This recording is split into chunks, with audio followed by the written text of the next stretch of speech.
Kajing pule naga gospel of Matthias kalanong kabakat way kadakot ar pew pra hado lai pew. Ha katagapor ujisu ulaong to wan siya nga pibaro kiba shitam bat kiba kya jingket bat nga ngan penjathat yapi. To ba ya kajuwar jonga bat to hikay na nga naba nga long uba jamnot bat ubas ngawret kadok not. Te pin syam ka jingjathat nakabanta ki mensem jangpi.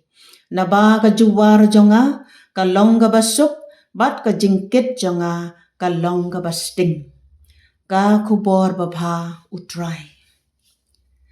Ha ka nekapor kat bangi dang penkrek ya ka Christmas bon nangi ki bakia ka jingkit ha ka bakuslay kumno bat nangno ngin yo pisa ban thet rong thet rup ban pen itenat bat ban pen po pen piang ya ki yang ki sem jongi ngi kuslay ya ka riam ka bet ngi kuslay ya ka kawai ka dawai bat kumta ter hato kine ki long shisha mo ki badan kam hado kata ngas ngau ba ka jing duwai lane ka jing penlot por ka jongi kambun bat ujisu ka kamkor ban yakine ki e baro ne pis ngau kumno ngin ya pusan kublai